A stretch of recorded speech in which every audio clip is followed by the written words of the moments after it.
नमस्कार, मी सुनीता. स्वागत आहे तुमचं माझ्या यूट्यूब चॅनलमध्ये. आजचा दिवस तुम्हा सर्वांना सुखाचा, आनंदाचा, आरोग्याचा जावो हीच ईश्वरचरणी प्रार्थना. तर आज सर्व पित्री अमावस्या दिवशी माझ्या सासू सासऱ्यांचा महाळ असतो आणि माझी सुद्धा पहाटेपासून स्वयंपाकाची तयारी चालू आहे. आज 4 वाजता पहाटेच्या उठले. आज सर्व पित्री अमावस्या आहे. आज आमच्या सासू सासऱ्यांचा महाळ आहे. माझ्या फक्त पोळ्या लाटायच्या राहिल्या. पुरण, भात, आमटी, गुळवणी, शाका भाज्या झाल्यात. पारूस झाडून झाले. आता नाश्त्याला पोहे करून देते आणि देवपूजा करून मग नंतर पोळ्या लाटणार आहे. 12च्या अगोदर पितरांना जेवायला घालते. फोटोला घालायला हार बनवायचं चालल्यात आणि उद्या घटस्थापना पण आहे. त्याच्यामुळं घटाला सुद्धा फुलं लागतात. देवांची पूजा करायला सुद्धा फुलं लागतात म्हणून भरपूर फुलं आणल्यात. महाळ का करावा?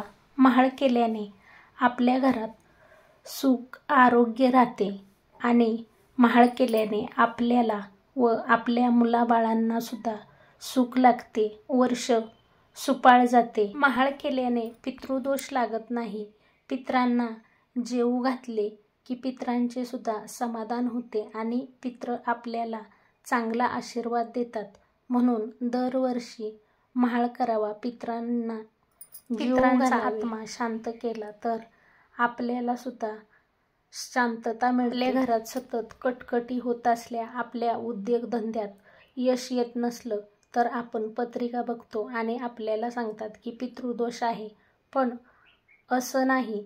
जर आपण दरवर्षी पितरांना खाऊ घातले, पितरांचे समाधान केले तर आपल्या पत्रिकेत पितृदोष येत नाही. पितरांचा आत्मा शांत करायचा आहे व चांगला आशीर्वाद घ्यायचा आहे. त्या दिवशी दानधर्म केल्यानेही आपल्याला दुप्पट पुण्य मिळते. आज अमावस्या आहे. तसं तर मी दर अमावस्याला उंबऱ्यावर हळदीचं लेपन करतेच. पण आज सर्व पित्री अमावस्या आहे आणि आज सासू सासऱ्यांचा महाळसुद्धा आहे. त्यामुळे मला वेळ नाही जास्त वेळ हळदीचं लेपन करायला. त्यामुळं थोडीशी मी उंबऱ्याला हळद लावून घेतली आणि साधी सोपी उंबऱ्याची पूजा करून घेतली. कारण आमच्याकडे 12च्या आतच पितरांना जेवण घालायचे असते. आज रविवार आहे आणि काल शनिवारीच आमची शर्वरी गावात आली माझ्याकडं. त्यामुळे माझा बराच वेळ वाचलाय. कारण व्हिडिओ शूट करायचा म्हटलं की स्टँड लावा, स्टँडवर मोबाईल लावा आणि त्यामध्ये जास्त वेळ जातो. पण शर्वरी आल्यामुळे शर्वरी आज माझा व्हिडिओ शूट करते. ती पण खेळतीये, बाहेर जाते. मी हाक मारली की ती आणि माझा व्हिडिओ शूट करते.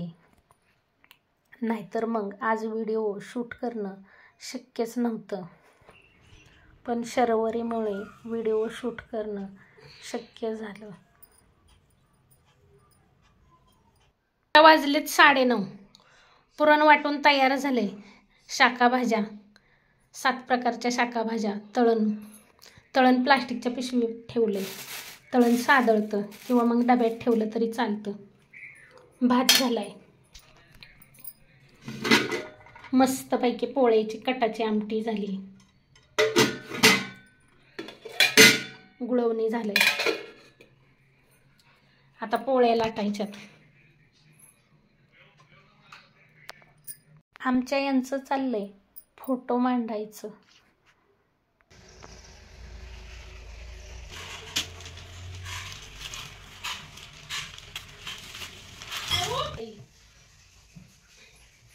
वाले कपडे न ही करा. पुसा.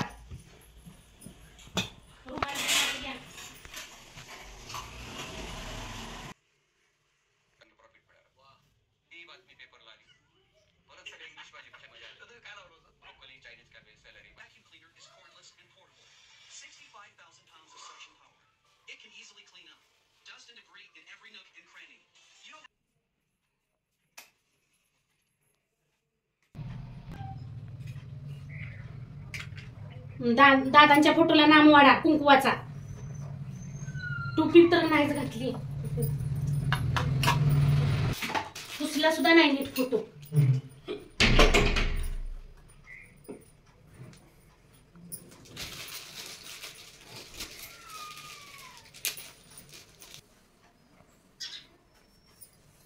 सरे कर हार घालताना फोटो.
रविवार असल्यामुळे आमच्या भैयाला वेळ आहे.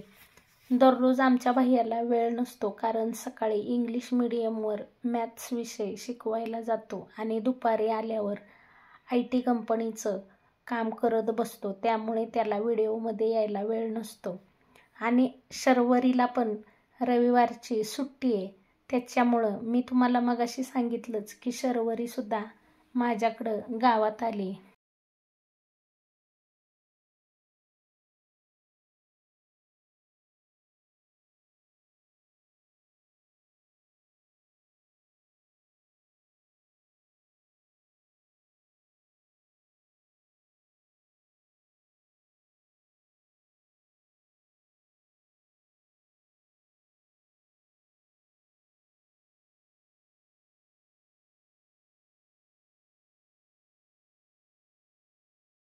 ह्यांचं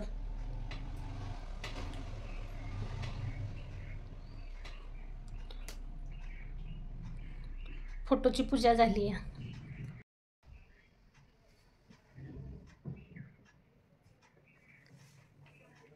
अगोदर मी नैवेद्य आणि 5 पुरणाच्या पोळ्या लाटून घेणार आहे आणि त्यानंतर मग उरलेल्या पोळ्या लाटून घेणार आहे. कारण पितरांना जेवण घालायच्या आधी देवाला, तुळशीला, गाईला नैवेद्य देतात आणि त्यानंतर मग फोटो पुढे सुद्धा सगळ्या स्वयंपाकाचं ताट भरून ठेवायला लागतं. घरावर सुद्धा नैवेद्य टाकावा लागतो. सकाळी 7 वाजताच दहीभात टाकला होता, कारण सकाळी सकाळी कावळे असतात. उशिराने नैवेद्य खायला कावळे नसतात. तर आज एवढाच व्हिडिओ शूट झाला आहे. त्यापुढे व्हिडिओ काही शूट केला नाही. तर आजचा व्हिडिओ कसा वाटला? व्हिडिओ आवडला असेल तर एक लाईक जरूर करा. चॅनलला याआधी सबस्क्राईब केलं नसेल तर सबस्क्राईब करा. व्हिडिओ पाहिल्याबद्दल खूप खूप खूप धन्यवाद. पुन्हा भेटूया असेच एका नवीन छानशा व्हिडिओसोबत. तोपर्यंत बाय बाय.